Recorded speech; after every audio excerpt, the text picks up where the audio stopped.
The alarm cut through the silence of Galileo's station like a knife. Dr. Lisa Morgan jerked awake in her quarters, her heart pounding. She had been stationed on this research facility orbiting Neptune for 2 years, and the alarm had never gone off before. Not once. She pulled on her uniform and rushed to the communications deck. The corridor lights flickered as she ran, her boots echoing on the metal floor. When she burst through the door, she found Commander Jack Phillips already there, staring at the main screen with wide eyes. "Tell me that's not what I think it is," Jack said without looking at her. Lisa moved to her station and pulled up the data. Her fingers flew across the keyboard as she analyzed the signal. It was coming from outside the solar system, beyond the Kuiper belt. The pattern was unmistakable. This was not random cosmic noise. This was structured, intentional, and clearly intelligent. "It's a message," she whispered. "We're receiving a message from an alien civilization."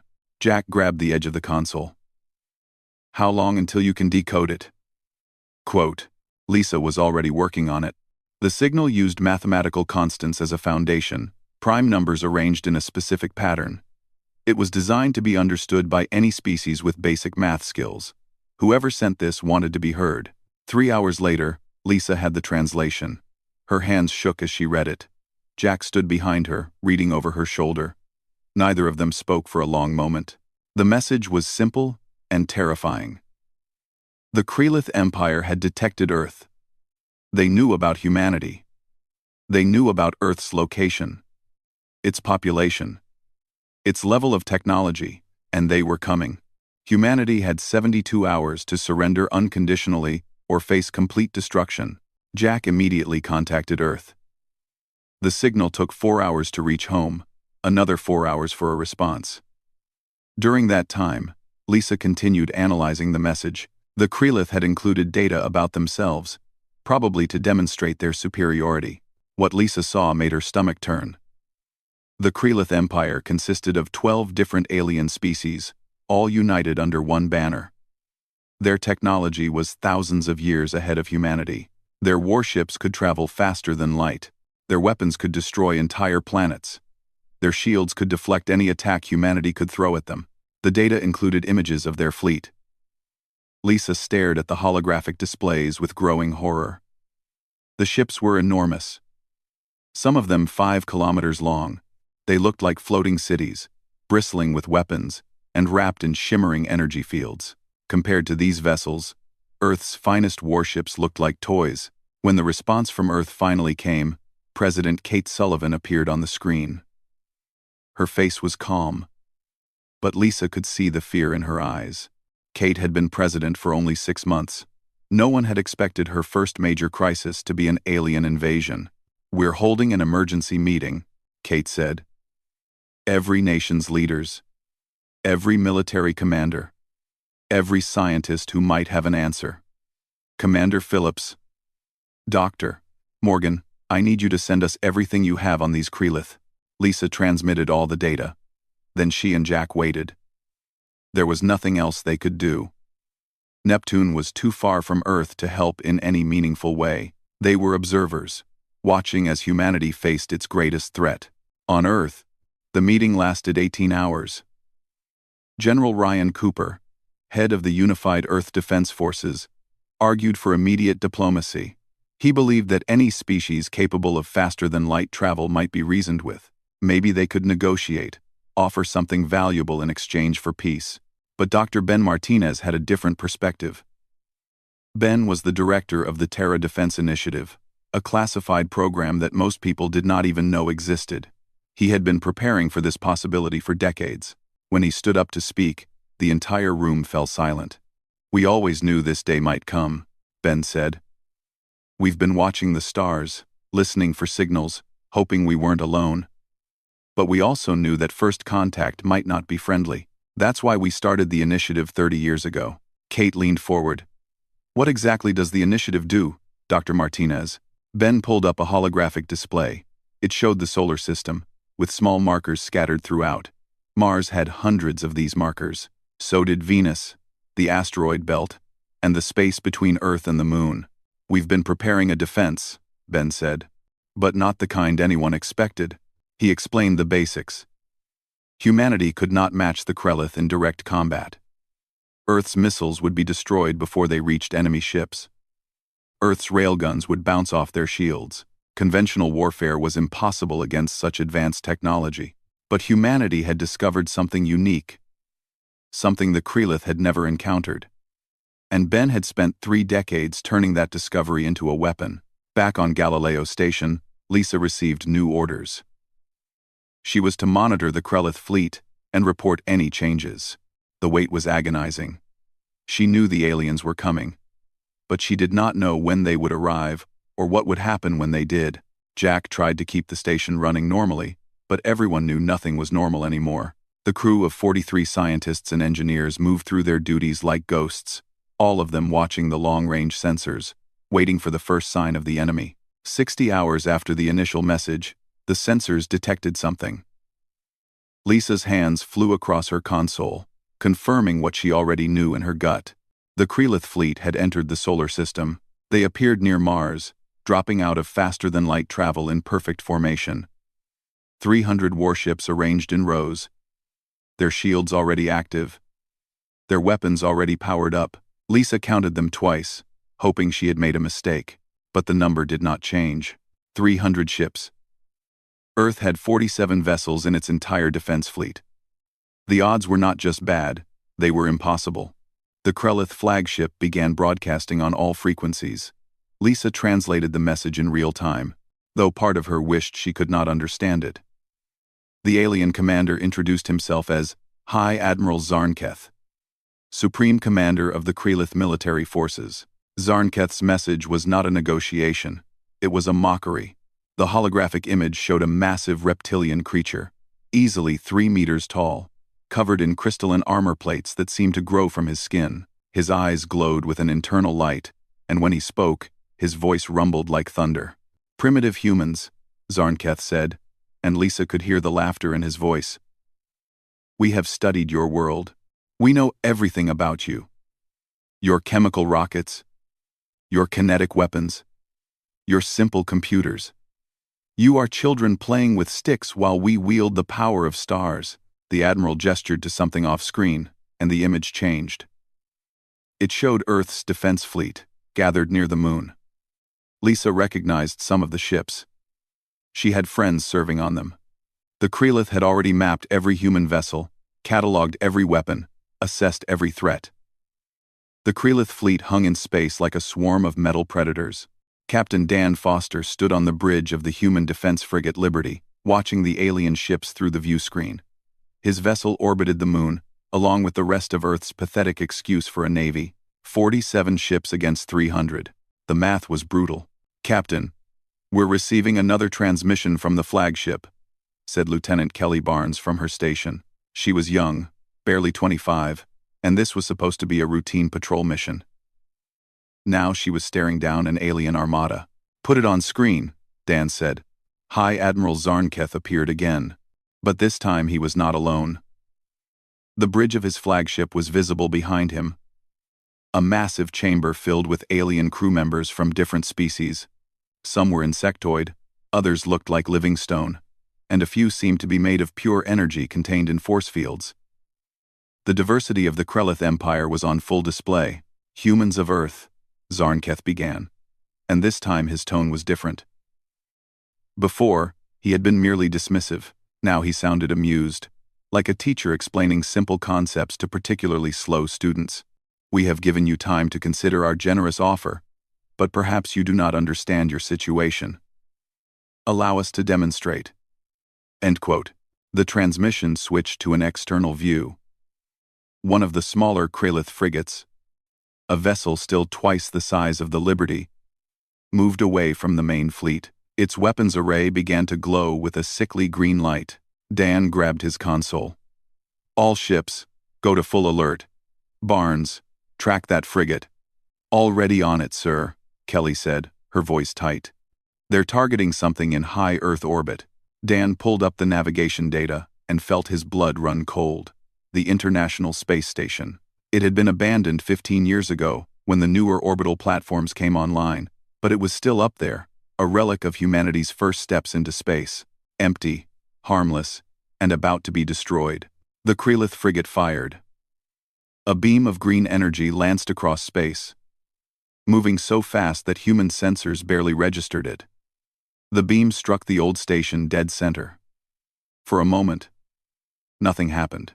Then the entire structure simply vanished in a flash of light. No explosion, no debris, just gone. Converted to energy in an instant. The crew of the Liberty stood in shocked silence. That had been a single shot from their smallest ship, and it had completely erased a structure that had taken decades to build. Zarnketh reappeared on screen, his reptilian features twisted in what might have been a smile. That was 1% power from our weakest vessel. Imagine what our flagship could do. Imagine what 300 ships could do to your fragile planet. He leaned closer to the camera, his glowing eyes filling the screen. We have been watching your transmissions for years. We have downloaded your internet, studied your history, analyzed your technology. We know about your nuclear weapons, primitive fusion bombs that barely scratch the surface of a planet. We know about your railguns, firing chunks of metal at a fraction of light speed. Toys. We know about your latest invention, those laser systems you are so proud of. They would not even warm our shields. The Admiral gestured broadly.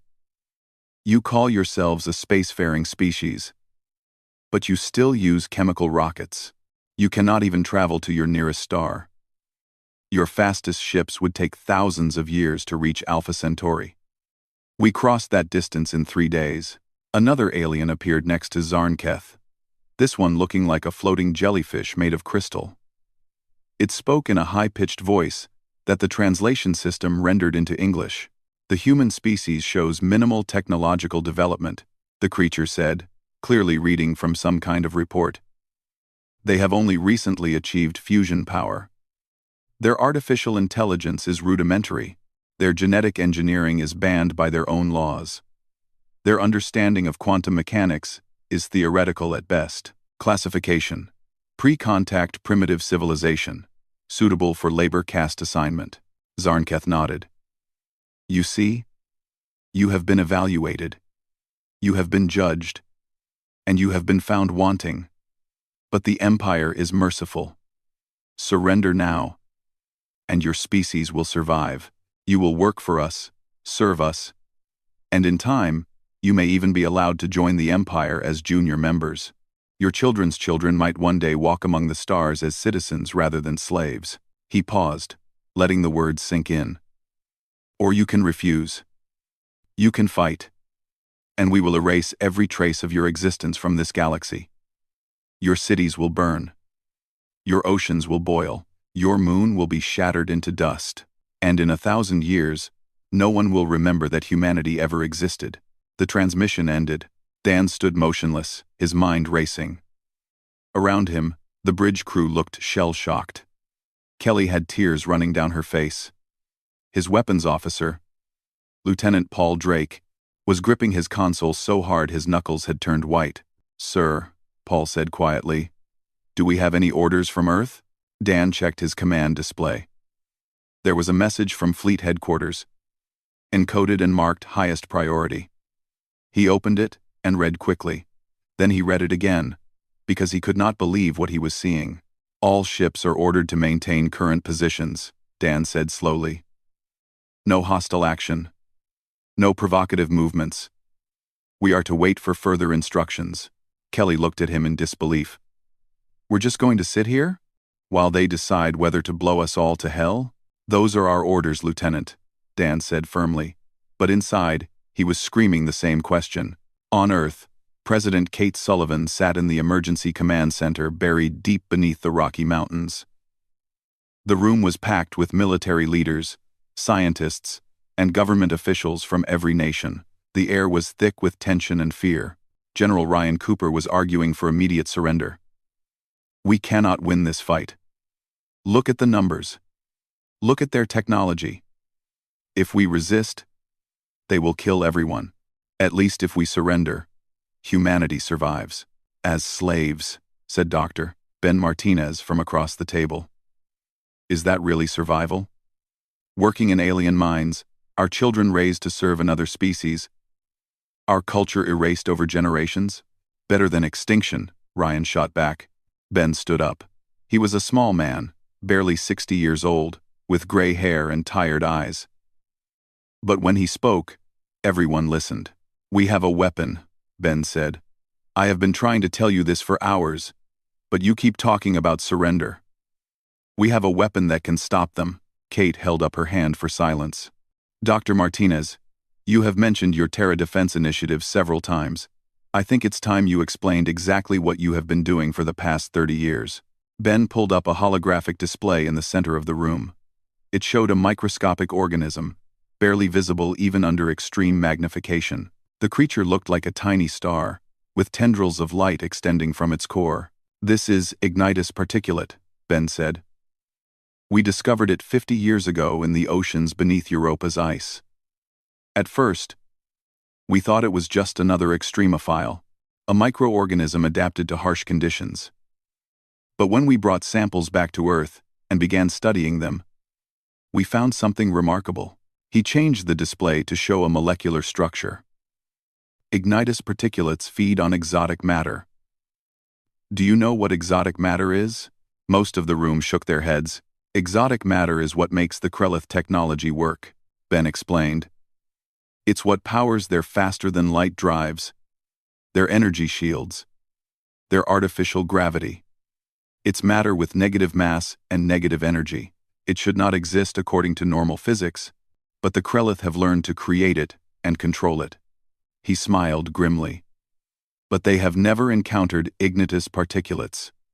When these organisms come into contact with exotic matter, they do not just feed on it. They convert it. Instantly, completely. They turn exotic matter into thermal energy. Heat, massive amounts of heat." Kate leaned forward. "How much heat are we talking about?" "Millions of degrees," Ben said. "Enough to vaporize anything nearby. And the reaction spreads. One particulate triggers the next. Which triggers the next? In a chain reaction.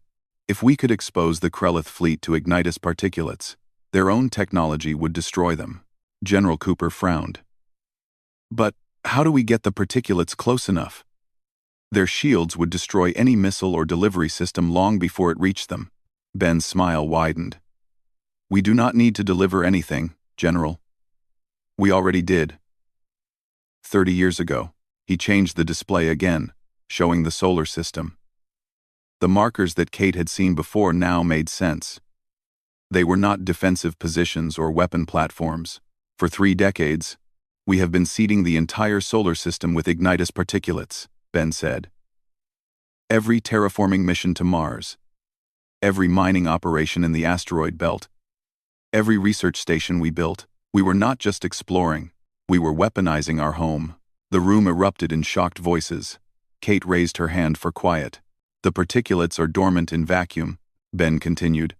"They cannot reproduce without liquid water, so they just float in space, invisible and harmless. But the moment they encounter exotic matter, they activate. And the Krelith fleet is putting out enormous amounts of exotic matter right now. Their shields, their engines, their weapons. All of it is bathed in exotic matter fields." Kate felt hope stirring in her chest for the first time since the aliens arrived. "How certain are you that this will work?" "We have tested it in controlled conditions," Ben said. "But never on this scale, Doctor." Amy Richardson sat in the underground laboratory beneath Colorado, watching the countdown timer on her screen. 3 hours until the Krelith deadline expired. 3 hours until humanity either surrendered or died. Or, if Ben Martinez was right, 3 hours until the impossible happened. Amy had been part of the Terra Defense Initiative since the beginning. She was there when the first samples of ignitus particulates arrived from Europa. She was there when they discovered the organism's strange reaction to exotic matter. And she was there when Ben proposed the most audacious plan in human history. "Are you sure about this?" asked Nicole Grant, the engineer sitting next to her. Nicole had designed most of the dispersal systems that spread the particulates throughout the solar system. If this went wrong, it would be partly her fault. "No," Amy said honestly. I am not sure about anything anymore. But we are out of options. She pulled up the data from the Europa mission again, even though she had read it 1,000 times. 50 years ago, the research vessel Endeavour had drilled through 3 kilometers of ice to reach the ocean beneath. The crew expected to find simple bacteria, maybe some complex proteins. Instead, they found an entire ecosystem of bizarre organisms adapted to the darkness and pressure. Ignitus particulates were the strangest of all. They glowed with their own light, tiny stars drifting in the black water. When the scientists brought them back to Earth, they died almost immediately in normal conditions. But when exposed to certain types of radiation, they came back to life, hungry and active. The breakthrough came by accident. Dr. Greg Hayes, a physicist working on experimental faster-than-light theories, was trying to create stable exotic matter in the lab. It was incredibly difficult work. Exotic matter only existed for microseconds before collapsing back into normal matter. But Greg had managed to extend that time to almost a full second, long enough to study its properties. He kept his exotic matter samples in a special containment chamber. One day, through a series of accidents and broken protocols, one of Amy's Ignitus cultures got into Greg's lab. A single particulate drifted into the exotic matter field. The explosion destroyed half the laboratory. Greg barely escaped with his life. When the investigators analyzed what happened, they found something that should have been impossible. The exotic matter had not just collapsed, it had converted into thermal energy, releasing more power than a small nuclear bomb. Amy remembered sitting in the emergency meeting afterward, listening to Ben Martinez talk about weaponizing the discovery. At first, everyone thought he was crazy. How could microscopic organisms possibly defend Earth against alien invaders? But Ben was patient. He showed them the calculations. If they could spread enough ignitus particulates throughout the solar system, and if an alien fleet used exotic matter technology, the chain reaction would be unstoppable.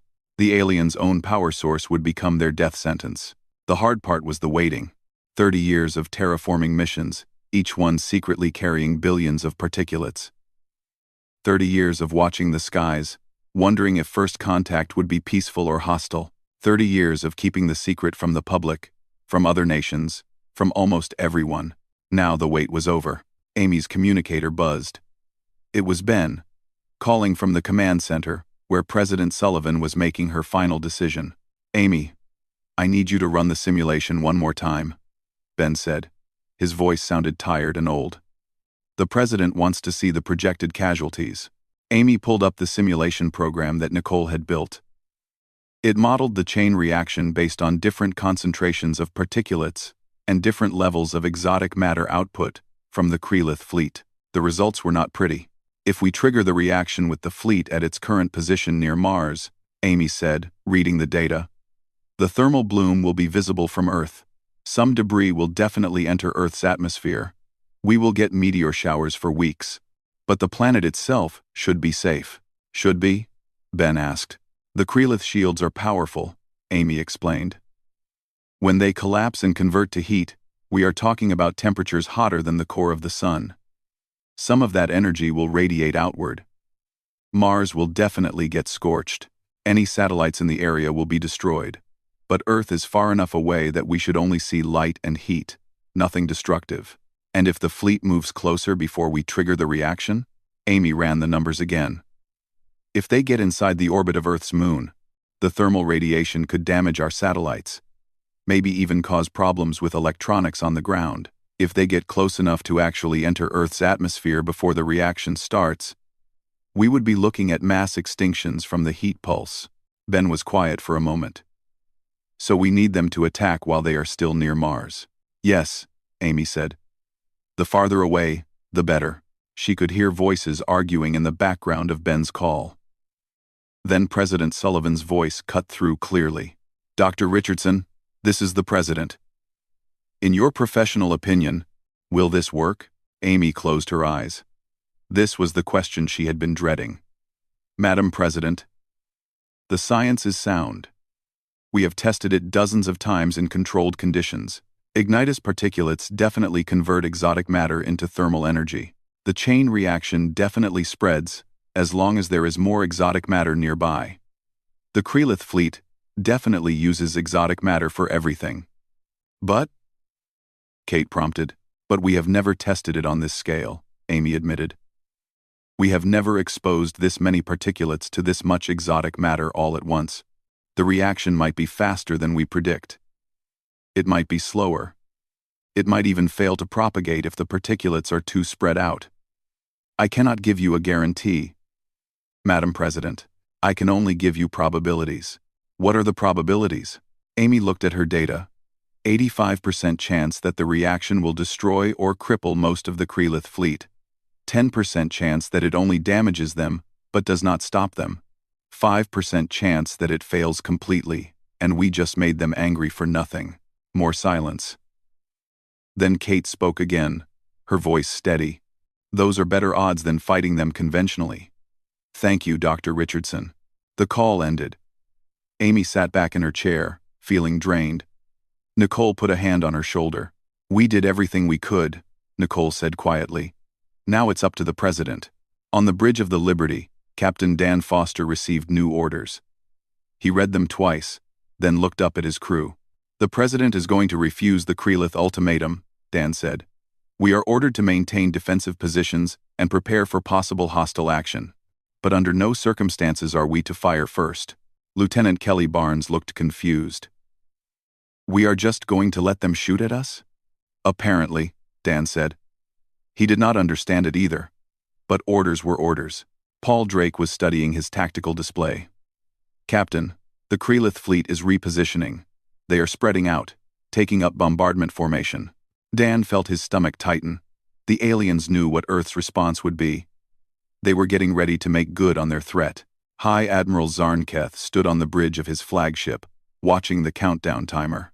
The humans had 1 hour left. Not that it mattered. He knew what they would choose. Every primitive species chose the same thing when faced with superior force. They fought, died bravely, and were forgotten.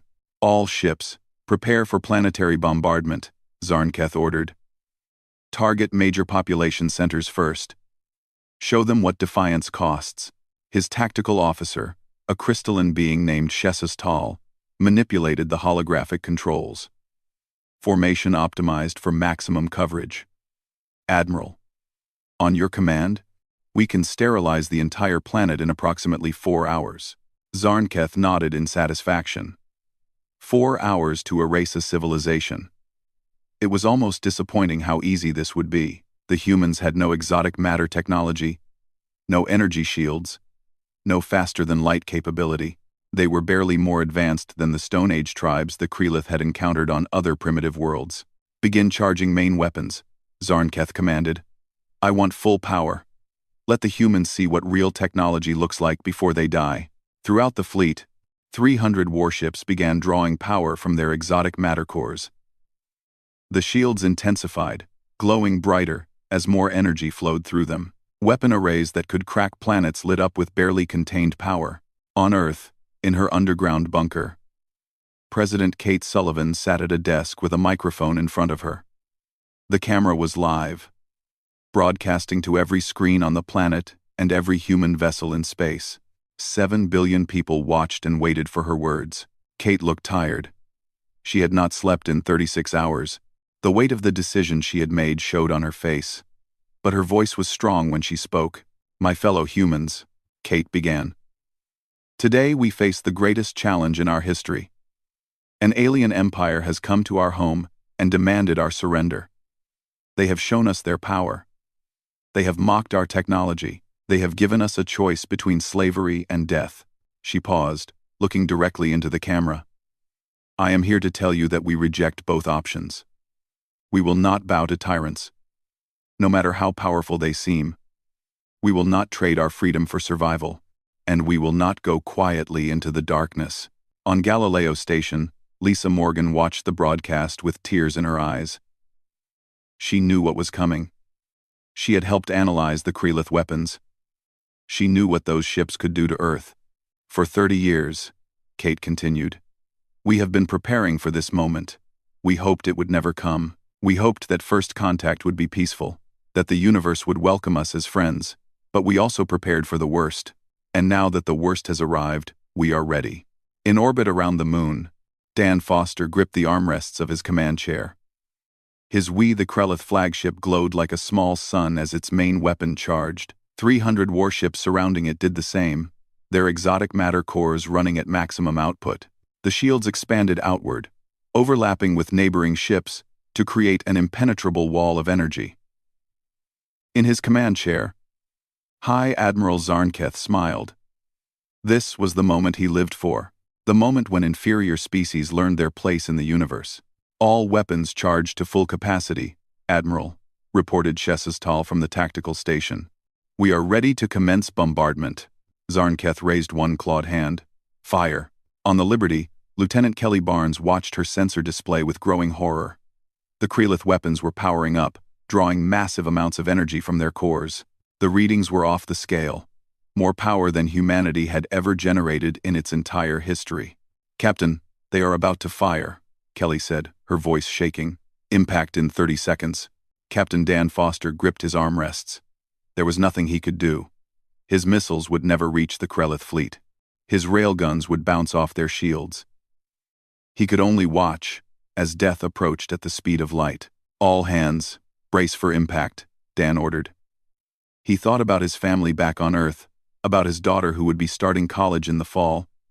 He hoped they would not suffer. He hoped the end would be quick. Then Kelly gasped. Captain, something is happening.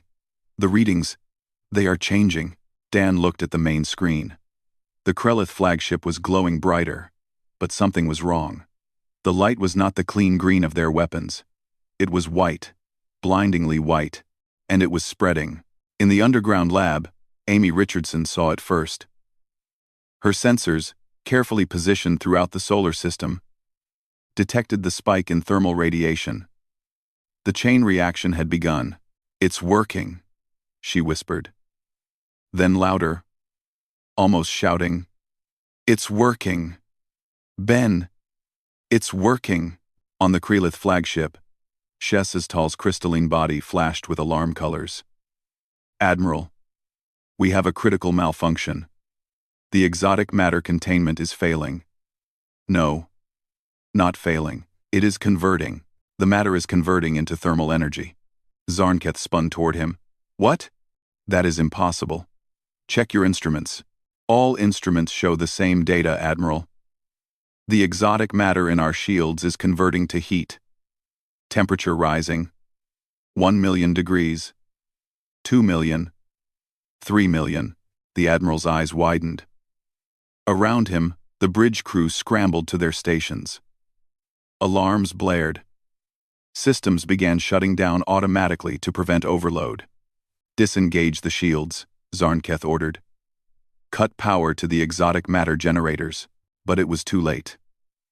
The ignitus particulates, dormant for 30 years in the cold vacuum of space, had finally found food. They swarmed over the Krellith shields like invisible piranhas, converting exotic matter to heat faster than the ship's systems could compensate. And each particle that fed released energy that activated more particles nearby, creating a cascading reaction that spread through the fleet at the speed of thought. The first ship to die was a frigate on the outer edge of the formation. Its shields collapsed inward, the exotic matter converting all at once into a sphere of plasma hotter than the core of a star. The hull melted instantly. The crew did not even have time to scream. The entire vessel was simply gone, replaced by an expanding ball of superheated gas that glowed bright enough to be seen from Earth. Then the next ship exploded, and the next, and the next. On the Liberty, Kelly Barnes could barely process what her sensors were telling her. Captain, the Krellith fleet is... They are destroying themselves. No, not themselves. Something is destroying them. Dan leaned forward, watching the impossible sight unfold before him. The massive alien warships, vessels that had seemed invincible just moments ago, were bursting apart like fireworks. Each explosion triggered more reactions in nearby ships. The chain was spreading, faster and faster.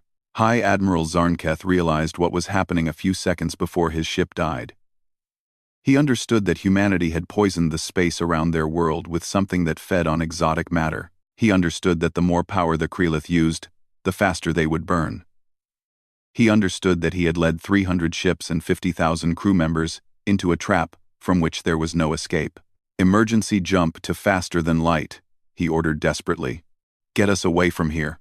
Shesistal worked frantically at his console. "The faster-than-light drive requires exotic matter, Admiral. If we activate it, the reaction will accelerate." Zarnketh looked around his bridge. Half the stations were already offline. The temperature was rising every second. The hull was beginning to glow red from the heat. His mighty flagship, the pride of the Krelith fleet, had minutes left to exist. "Send a warning to the Empire," he said quietly. "Tell them about this world. Tell them that humans are more dangerous than they appear. Tell them." His voice broke. "Tell them we failed." The transmission was cut off mid-send as the flagship's exotic matter core went critical. The explosion was so bright that it briefly outshone Mars itself. Zarnketh and his entire crew were vaporized in a microsecond, their atoms scattered across millions of kilometers of space. Lisa Morgan watched from Galileo Station as the Krelith fleet died. Her sensors could barely keep up with the destruction. 300 ships, reduced to clouds of hot plasma in less than 8 minutes. It was the most destructive event she had ever witnessed. And yet she felt no horror, only relief.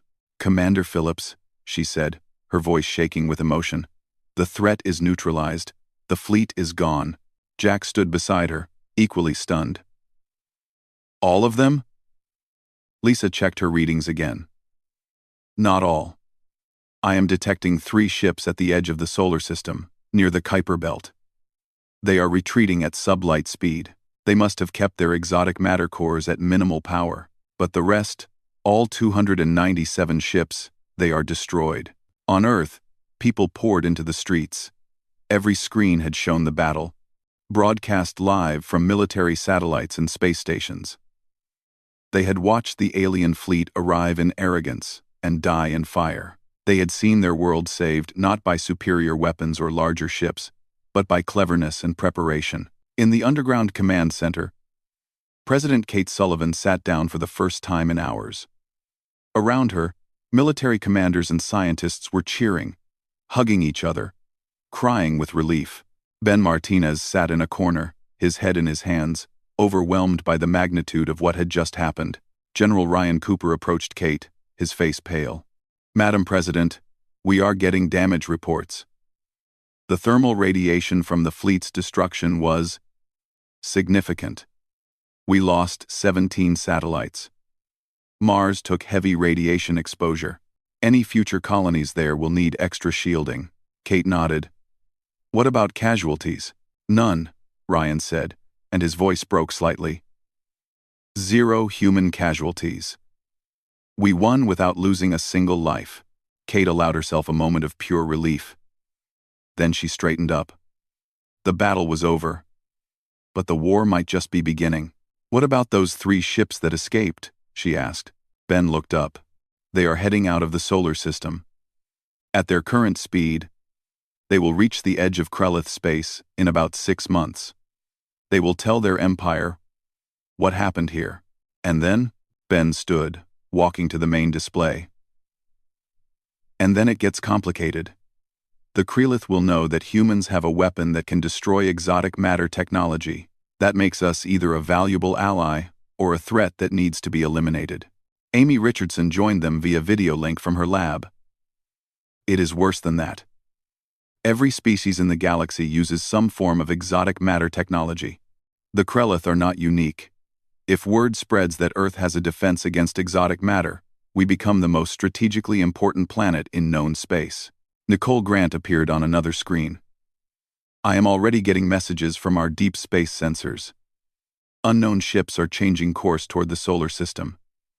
Not Krelith ships. Other species. They all want to know what happened here." Kate looked at the tactical display showing the solar system. The debris from the Krelith fleet was spreading outward, creating artificial meteor showers that would last for years. Mars was temporarily uninhabitable from radiation. The asteroid belt was full of wreckage that would be hazardous to navigation for decades, but Earth was safe. Humanity had survived. Issue new orders, Kate said. All defense forces remain on high alert. I want sensor coverage of the entire solar system upgraded immediately, and get me a direct line to every nation's leader. We need to present a united front. She turned to Ben. Dr. Martinez, I want a full report on the Terra Defense Initiative. No more secrets. The public deserves to know how we won this fight. Ben nodded. Yes, Madam President. Kate walked to the main view screen, which showed a live feed of Earth from orbit. The planet looked beautiful and fragile, a blue marble hanging in the darkness. For 30 years, Ben and his team had worked in secret to protect that marble. Now their work was done, and a new chapter in human history was beginning.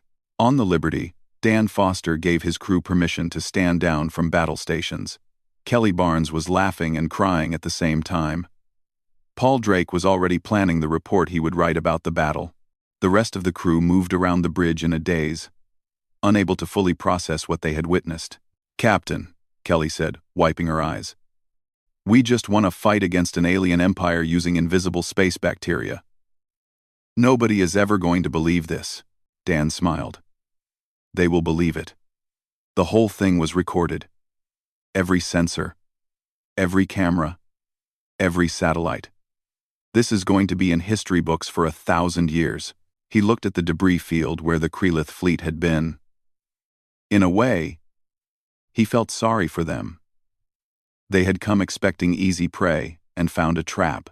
They had judged humanity by its technology and missed the more important truth. Humans were survivors, adaptable and clever, willing to spend decades preparing for a threat that might never come. The Krelith had laughed at Earth's primitive rockets and chemical weapons. They had mocked humanity's slow ships and simple computers. But they had never asked what humans did with those simple tools. They never wondered what kind of species could thrive on a planet as harsh as Earth. With its diseases and natural disasters, and 3 months after the battle, Dr. Lisa Morgan returned to Galileo Station. The facility had been upgraded significantly. New sensor arrays covered the hull like metal flowers, watching every approach to the solar system. Defense platforms floated nearby, armed with weapons that could actually hurt exotic matter-based ships. Earth was no longer defenseless. Commander Jack Phillips met her at the airlock. He looked older somehow, more tired. The weight of responsibility showed on his face. Welcome back, Lisa, Jack said.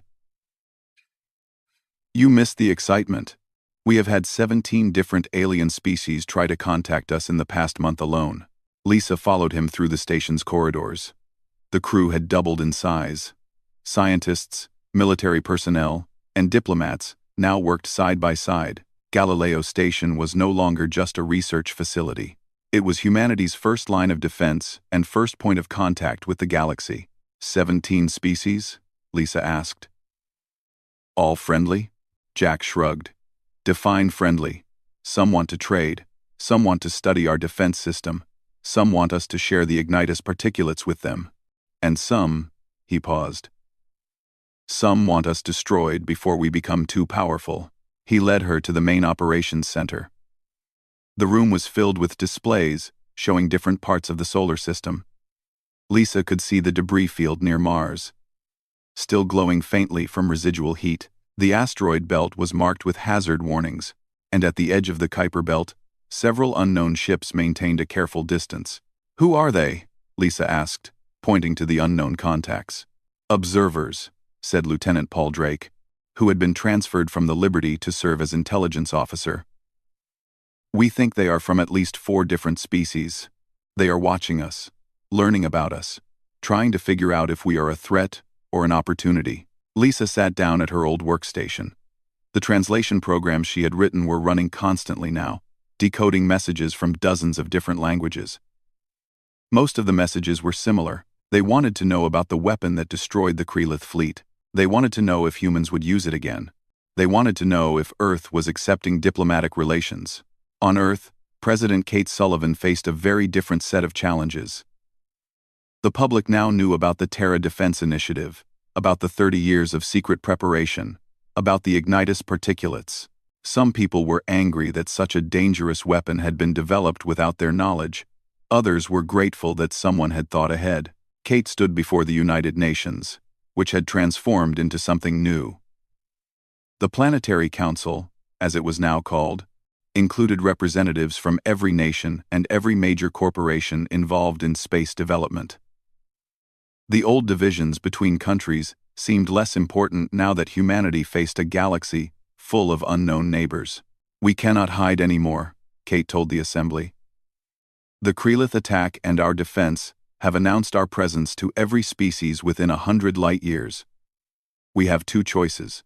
We can retreat, saturate our solar system with enough ignitus particulates to make it completely impassable to exotic matter ships, and isolate ourselves. Or we can engage with the galaxy." General Ryan Cooper, now promoted to head of planetary defense, spoke up. "Isolation has advantages, Madam President. We would be safe. No one could attack us without destroying themselves. But we would also be trapped," said Dr. Ben Martinez. "Unable to explore, unable to grow, unable to learn from other species." Is that really living? The debate raged for hours. Some argued for building an impenetrable fortress. Others wanted to reach out to potential allies. A few suggested using the ignitus particulates as a weapon, attacking the Krelith Empire before they could mount a second invasion. In the end, Kate proposed a compromise.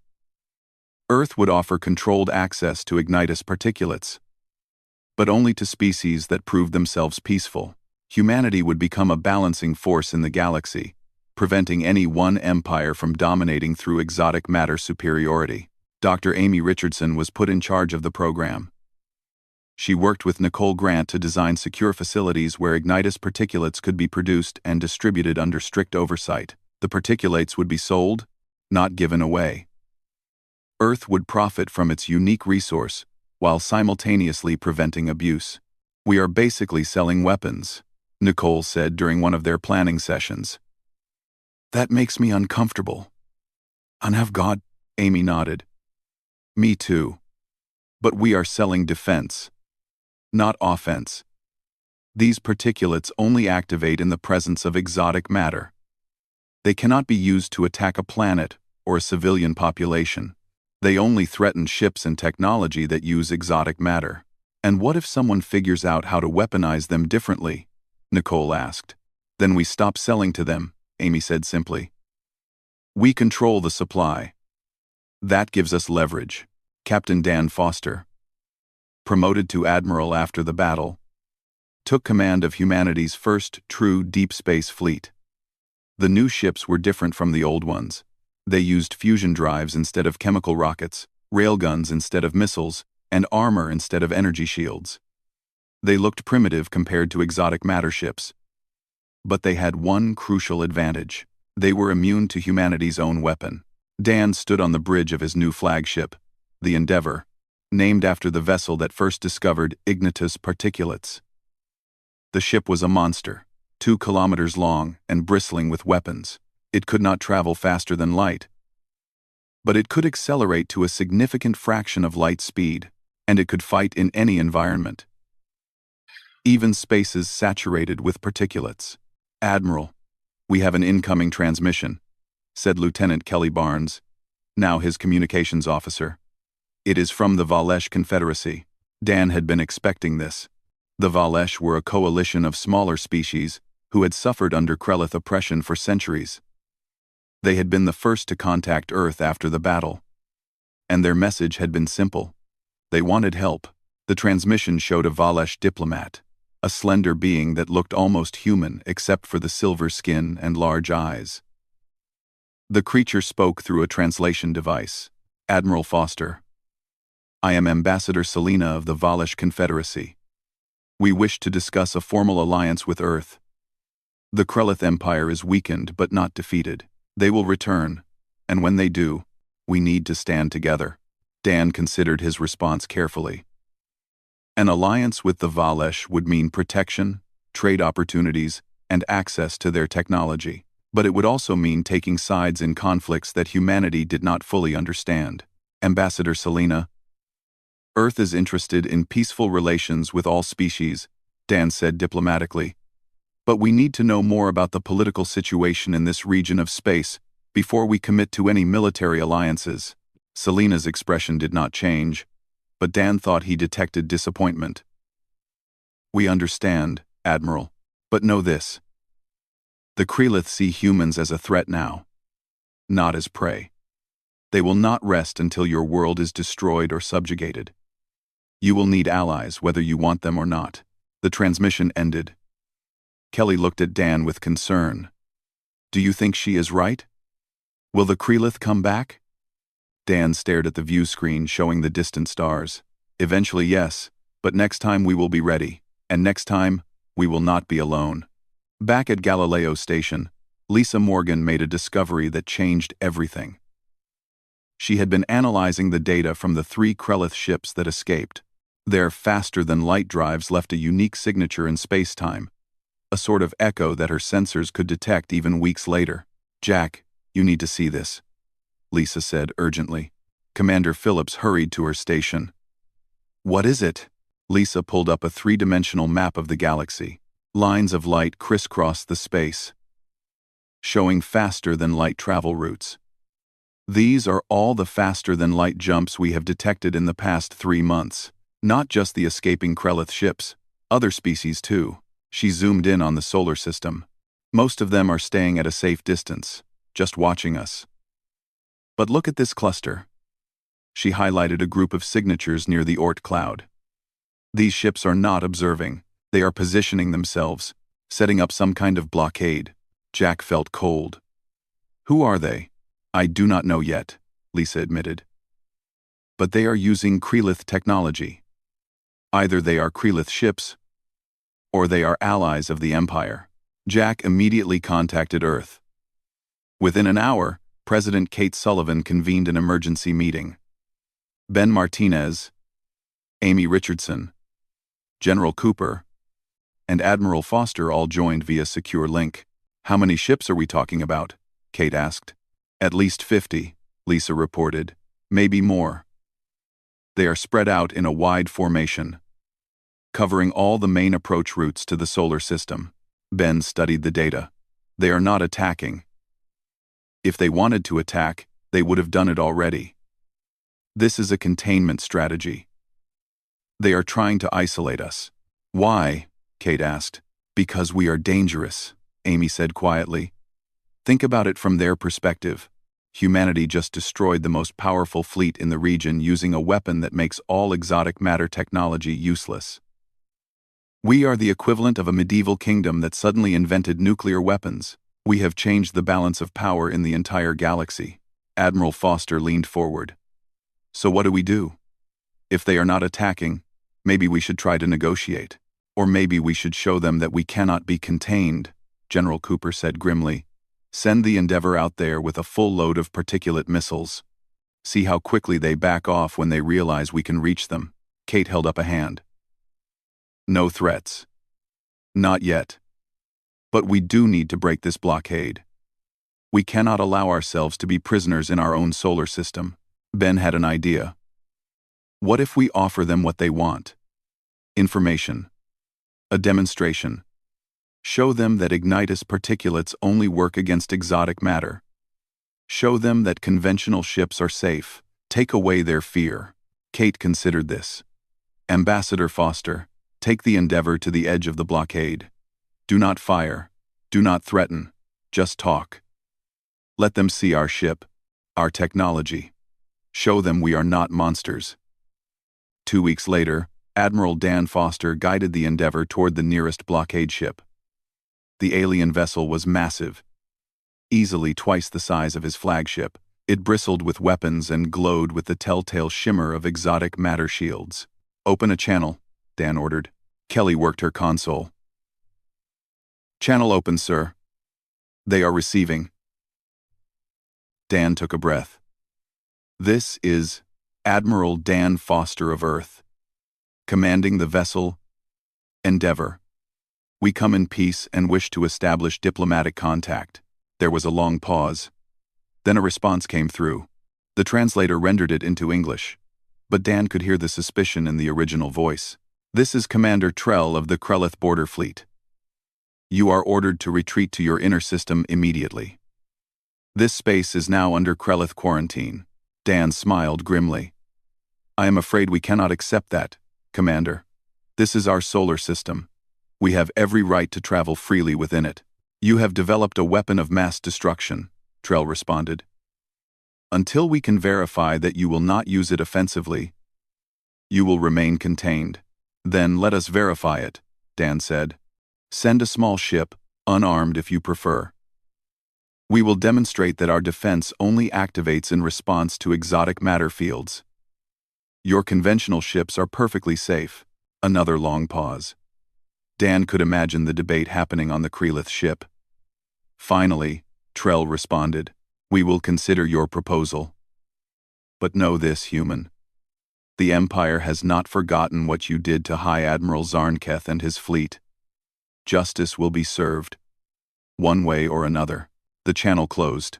Kelly looked at Dan nervously. That did not sound like the beginning of a beautiful friendship. Dan laughed, despite the tension. No, it did not. But it is a start. They are talking to us instead of shooting at us. That is progress. Over the next month, negotiations continued. The Krellith sent observers who watched as Earth demonstrated its defense system under controlled conditions. They saw that ignitus particulates were harmless to conventional ships. They saw that humans had no way to project the weapon beyond their solar system. And slowly, grudgingly, they began to understand that Earth was not planning galactic conquest, but the blockade remained. The Krellith Empire was not ready to fully trust humanity, and humanity was not ready to fully trust the Krellith. On Earth, life was changing rapidly. The public now knew they were not alone in the universe. Schools taught xenobiology alongside biology. Languages departments added courses in alien linguistics. The economy boomed as corporations raced to develop technologies that could compete in a galactic marketplace. President Kate Sullivan stood in the newly built Planetary Defense Headquarters, looking at a wall covered with images of different alien species. Some looked almost human. Others were so bizarre that human minds struggled to process them. All of them were now part of humanity's reality. We are at a crossroads, Kate said to her advisors. We can try to make friends, or we can prepare for war. Ideally, we do both. Ben Martinez nodded. The Valesh are still asking for an alliance. If we agree, we gain allies, but also make enemies. The Krellith would see it as a hostile act. And if we refuse, Amy added, we signal that we are only interested in defending ourselves, not in galactic politics. That might make us seem less threatening. Kate made her decision.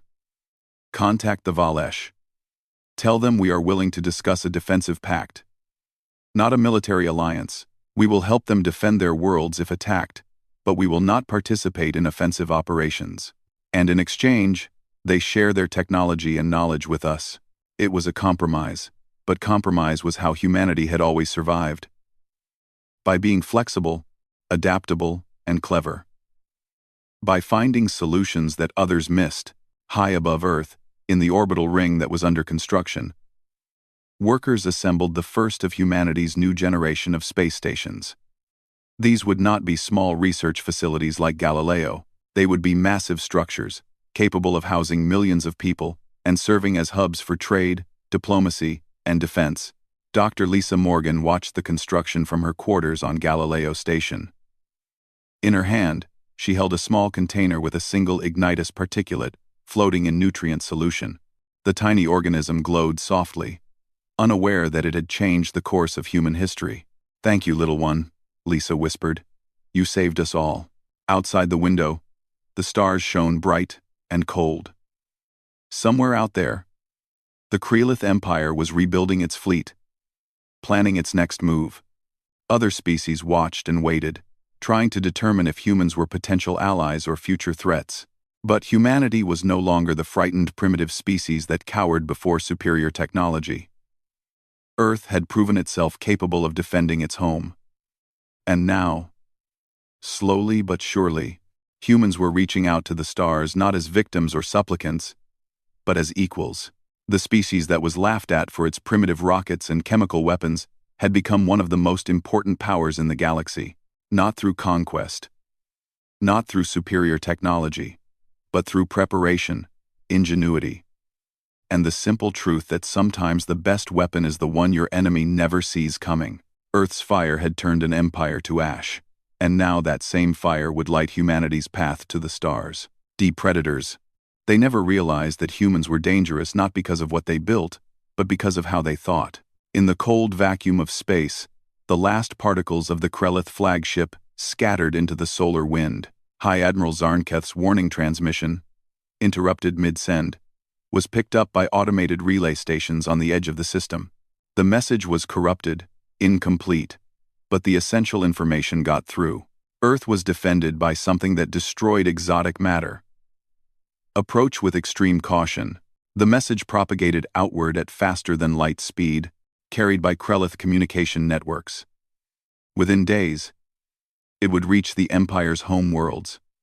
Within weeks, every major power in the galaxy would know about the humans and their impossible weapon. The age of Earth's isolation was over. Humanity had announced itself to the galaxy in the most dramatic way possible. And now, the entire universe was watching. Pawns were armed, his shields at maximum. But he knew it would not be enough. The Liberty would be one of the first ships to die when the Krellith opened fire. To the Krellith Empire, Kate said, her voice growing harder. I say this. You have made a terrible mistake. You judged us by our technology and found us wanting. But technology is not everything. You forgot to ask the most important question. She leaned closer to the camera. You never asked what makes humans dangerous. You never wondered why we survived when stronger species died. You never considered that maybe, just maybe, we know something you do not. Kate took a breath. Humanity's answer to the Krellith Empire is no. We will not surrender. We will not submit. And if you try to destroy us, you will learn why Earth has never been conquered. The broadcast ended. In space near Mars, Zarnketh laughed. The sound echoed through his bridge, cruel and mocking. Brave words from a dead species, he said. All ships. Target acquired. Fire at will. Never against an entire fleet. I cannot guarantee success, Madam President, but I can guarantee that if we do nothing, we will lose everything. Kate looked around the room. She saw fear, doubt, and desperate hope on every face. This was the decision that would define her presidency, and possibly the future of the human race. How long until we can activate the particulates? She asked. They are already active, Ben said quietly.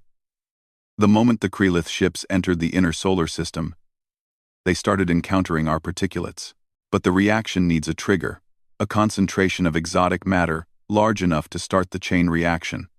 If the Krellith power up their weapons for an attack, that would do it. Kate understood. If humanity refused to surrender, the Krellith would attack, and when they did, they would doom themselves. She took a deep breath and made her choice. You have no chance, Zarnketh continued. Surrender now, and you will live as servants of the Empire. Refuse, and we will turn your world to dust. You have 12 hours to decide. Number 5. We're gonna blue farm. And he was they held to side. We're gonna blue farm Sunjing. We're gonna blue farms that he was them. The transmission ended. Lisa sat in stunned silence, staring at the blank screen. Jack stood beside her. His jaw clenched tight. 12 hours, Jack said quietly. They gave us 72 hours before. Now it's 12. They're not even pretending to negotiate anymore. Lisa nodded, unable to speak.